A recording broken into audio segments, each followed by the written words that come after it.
बिस्मिल्लाहिर्रहमानिर्रहीम। अस्सलामु अलैकुम वरहमतुल्लाहि वबरकातुहू। नाजरीन, मैं हूँ डॉक्टर मोहम्मद फ़वाद फैज़ और आप तमाम अहबाब को अपने चैनल में खुश आमदीद कहता हूँ। नाजरीन, आज हम आपके साथ जो टॉपिक डिस्कस करने वाले हैं वो है विटामिन डी की कमी। विटामिन डी की कमी से आपके बॉडी के अंदर कौन कौन से मसाइल होते हैं, क्या तब्दीलियाँ आती हैं, तो आज हम आपके साथ यही डिस्कस करेंगे और आपको इसका बेहतरीन होम्योपैथिक इलाज भी बताएंगे। इसलिए आप तमाम अहबाब से गुजारिश है कि वीडियो को आखिर तक ज़रूर देखें।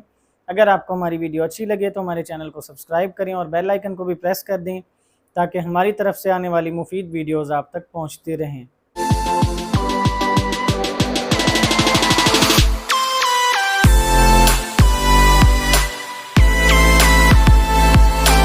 नाज़रीन, आम तौर पर तो ये समझा जाता है कि विटामिन डी की कमी से कोई वाज़ेह अलामात नहीं मिलती। किसी मरीज़ के अंदर इस तरह की वाज़ेह तौर पर अलामात नहीं आती कि उससे पता चले कि उस मरीज़ को विटामिन डी की कमी है। तो इसलिए इसके लिए अक्सर औक़ात अगर आप टेस्ट करवा लेते हैं तो उससे भी आपको पता चल जाता है। लेकिन इसकी कुछ ऐसी अलामात ज़रूर हैं जिससे आपकी बॉडी के अंदर पता चलता है कि विटामिन डी की कमी हो सकती है। और वो अलामात क्या हैं? वो अलामात ये हैं कि मरीज़ को डिप्रेशन होना शुरू हो जाएगा। कोई बात होगी या नहीं होगी, मरीज़ हर वक्त डिप्रेशन में रहेगा, हर वक्त टेंशन में रहेगा। अक्सर फ़ीमेल्स के अंदर भी देखने में आया है कि वो अगर कोई बात होती है या नहीं होती, बिला वजह भी वो डिप्रेशन में रहती हैं। तो ये भी विटामिन डी की कमी की अलामात हो सकती हैं। और इसी तरह अगर आपको कोई टेंशन होना शुरू हो जाती है, ख्वामख़्वाह की टेंशन, यानी कि अगर आपको कोई वाकई में कोई आपका ऐसा नुकसान भी नहीं हुआ, कोई मसला भी नहीं हुआ, लेकिन वैसे ही आपके माइंड के अंदर टेंशन होती रहती है और आपको काफ़ी ज़्यादा कमज़ोरी महसूस होना शुरू हो जाती है, तो आपके मसल्स के अंदर भी अगर खिंचाव आना शुरू हो जाता है, मसल्स में दर्द होता है आपके, तो तब भी आपको विटामिन डी की कमी हो सकती है। और अगर आपकी हड्डियों के अंदर भी दर्द होना शुरू हो जाए, हड्डियाँ आपकी कमज़ोर होना शुरू हो जाती हैं, अगर हड्डियाँ भुरभुरी सी होना शुरू हो जाएँ, जल्दी टूटने वाली हो जाएँ, या छोटी सी चोट भी आपको बहुत ज़्यादा टाइम ले जाए रिकवर होने में, आपका कोई भी ज़ख्म है वो बहुत जल्दी ठीक ना हो रहा हो, अगर आपको शुगर का मसला नहीं है, डायबिटीज़ नहीं है, तो अगर आपका ज़ख्म फिर भी ठीक होने में टाइम ले रहा है, तो तब आपके अंदर भी विटामिन डी की कमी हो सकती है।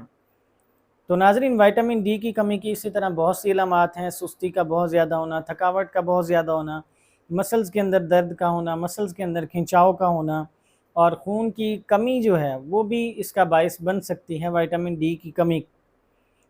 डी की कमी का यानी कि एक मसला अगर आपकी बॉडी के अंदर होता है तो कोई भी एक बीमारी दूसरे अज़ा को भी आपके तकलीफ़ दे सकती है, उनको भी डैमेज कर सकती है। तो इसीलिए खून की कमी भी एक ऐसी चीज़ है जो कि बहुत सी बीमारियों का बायस बनती है। तो नाज़रीन, विटामिन डी की कमी को ठीक करने के लिए क्या करना चाहिए? अगर आपने इसका नेचुरल तरीका देखना है तो वो यही है कि आप सूरज की रोशनी के सामने बैठा करें कुछ देर रोज़ाना, कम से कम 15 से 20 मिनट्स आप बैठें। अगर बहुत ज़्यादा गर्मी है तब आप एहतियात करें, शदीद गर्मी के अंदर भी आप धूप के सामने ना बैठें। तो अगर गर्मी काफ़ी कम हो चुकी है, मौसम नॉर्मल हो चुका है, तब आप धूप के सामने भी बैठकर विटामिन की जो डी की कमी है वो आप पूरी कर सकते हैं, अगर रोज़ाना आप बाकायदगी से करते हैं। लेकिन इस तरह से आपको काफ़ी वक्त भी लग जाएगा विटामिन डी की कमी को पूरा करने के लिए। और मुख्तलिफ़ किस्म की अगर आप सप्लीमेंट्स इस्तेमाल करते हैं, फूड सप्लीमेंट्स वगैरह, वो भी आपकी विटामिन डी की कमी के लिए ठीक होती हैं, अच्छी होती हैं, आप इस्तेमाल कर सकते हैं अगर कोई फूड सप्लीमेंट्स आप इस्तेमाल करना चाहते हैं। लेकिन हम आपको आज एक ऐसी होम्योपैथिक मेडिसिन बताएंगे जो कि बहुत ही ज़बरदस्त एक फूड सप्लीमेंट भी है और आपको कोई इसका इंशाल्लाह नुकसान भी नहीं होगा। आपके अंदर विटामिन डी की कमी से जो जो अलामात पैदा हुई हैं, जो जो मसाइल हुए हैं और कैल्शियम की कमी वगैरह हुई है, ये तमाम चीज़ें ठीक करने के लिए बहुत ज़बरदस्त मेडिसिन है, होम्योपैथिक मेडिसिन। और उस मेडिसिन का नाम है कैलकेरिया फॉस। नाज़रीन, कैलकेरिया फॉस जो मेडिसिन है ये बहुत ही ज़बरदस्त मेडिसिन है होम्योपैथी की। ये एक बायोकेमिक सॉल्ट है, तो इस पर हम इंशाल्लाह डिटेल में वीडियो ज़रूर बनाएंगे कि बायोकेमिक सॉल्ट्स क्या होते हैं। आप यूँ समझ लें कि ये भी फूड सप्लीमेंट्स ही होते हैं होम्योपैथिक। इंशाल्लाह आपको इसके कोई साइड इफ़ेक्ट्स नहीं होंगे। तो کلکیریا فاس جو میڈیسن ہے، اس کی علامات میں بھی یہی ہوتا ہے کہ مریض کے اندر کافی تھکاوٹ ہونا شروع ہو جاتی ہے، ہڈیوں کے اندر بھربھرا پن سا آ جاتا ہے، ہڈیاں کمزور ہو جاتی ہیں، دانتوں کے اندر بھربھرا پن سا آ جاتا ہے، دانت جلدی ٹوٹنا شروع ہو جاتے ہیں، کمزور ہو جاتے ہیں، ہڈیوں کے اندر بھی درد ہونا شروع ہو جاتے ہیں، مسلز میں درد ہونا شروع ہو جاتے ہیں۔ تو کیلشیم کی بھی کمی کی وجہ سے آپ کی باڈی کے اندر خون کی جو کمی ہے وہ بھی ہونا شروع ہو جاتی ہے، کیونکہ یہ میڈیسن جو ہے کلکیریا فاس، یہ اصل میں کیلشیم ہی ہے، کیلشیم فاس ہے، کیلشیم اور فاسفیٹ کا یہ مکسچر ہے، اور اس کو پوٹنٹائز کیا جاتا ہے ہومیوپیتھک میڈیسن کی صورت میں، اس کو لایا جاتا ہے، تو تب آپ استعمال جب کرتے ہیں تو اس کے فوائد مزید بھی بڑھ جاتے ہیں۔ تو ناظرین، اس کو استعمال کیسے کرنا ہے وہ بھی ہم آپ کو بتا دیتے ہیں۔ اس کو استعمال کرنے کے لیے آپ نے کلکیریا فاس میڈیسن یعنی کہ کیلشیم فاسفوریکم، یہ آپ نے 6x یا 3x ان دونوں میں آپ استعمال کر سکتے ہیں، کوئی بھی آپ کو مل جاتی ہے، کسی بھی ہومیوپیتھک میڈیکل سٹور پر آپ جائیں، وہاں سے آپ ان سے کہیں کہ آپ کو کلکیریا فاس میڈیسن 6x یا 3x پوٹینسی جس میں مل جائے، 6x لے لیں تو زیادہ بیٹر ہے، تو وہ آپ کو آسانی سے مل جائے گی۔ آپ کوشش کریں کسی بھی اچھی سے اچھی کمپنی کی لیں، انشاءاللہ آپ کو ضرور فائدہ ہوگا۔ اور اس میڈیسن کو آپ نے استعمال اس طرح کرنا ہے کہ وہ ٹیبلٹس کی فارم میں ہوگی۔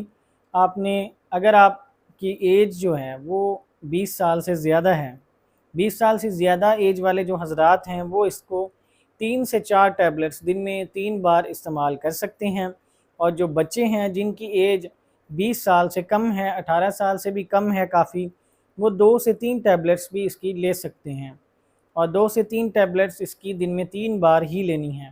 اگر آپ کو کمی بہت زیادہ ہو چکی ہے، بہت زیادہ مسئلہ ہے آپ کا، تو اس کی 3 سے 4 ٹیبلٹس یا 5 ٹیبلٹس بھی آپ کر سکتے ہیں۔ ناظرین، اس طرح اس میڈیسن کو استعمال کرنا ہے، اور اس میڈیسن کو اس وقت تک استعمال کرتے رہیں جب تک آپ کے مسائل ٹھیک نہیں ہو جاتے۔ آپ وقتاً فوقتاً ٹیسٹ بھی کرواتے رہیں تاکہ آپ کو اندازہ ہوتا رہے کہ آپ کی کمی جو ہے وائٹامن ڈی کی وہ بھی پوری ہوئی ہے یا نہیں ہوئی، اس سے جو علامات پیدا ہوئی ہیں وہ بھی ٹھیک ہو جائیں گی انشاءاللہ۔ اس کو مسلسل آپ کچھ عرصہ استعمال جاری رکھیں، 2 سے 3 ماہ، 4 ماہ بھی آپ استعمال کر سکتے ہیں، جب تک آپ چاہیں اس کو استعمال کر سکتے ہیں، لیکن تب تک ہی کرنا ہے جب تک آپ کے مسائل ٹھیک نہیں ہوتے۔ مسائل ٹھیک ہونے کے بعد آپ بہت زیادہ بھی استعمال نہ کرنا شروع کر دیں، کیونکہ ظاہری بات ہے بہت زیادہ جب ہم کھانا بھی کھا لیتے ہیں تو وہ بھی ہمیں نقصان دے دیتا ہے، ہمارا معدہ خراب ہو جاتا ہے، تو اس لیے کوئی بھی چیز ہے اس کو ضرورت تک ہی استعمال کریں۔ ویسے اس کے کوئی بھی آپ کو انشاءاللہ نقصان نہیں ہوں گے، یہ فوڈ سپلیمنٹ ہی ہے۔ ناظرین، یہ تھی ہماری آج کی میڈیسن اور وائٹامن ڈی کی کمی سے جو مسائل ہوتے ہیں وہ بھی ہم نے آپ کو بتائے ہیں، تو اس لیے آپ تمام احباب سے گزارش ہے کہ ہمارے لیے بھی دعا کیا کریں تاکہ ہم آپ کے ساتھ اسی طرح صحت سے متعلق مفید معلومات شیئر کرتے رہیں۔ اجازت دیجیے، اللہ حافظ۔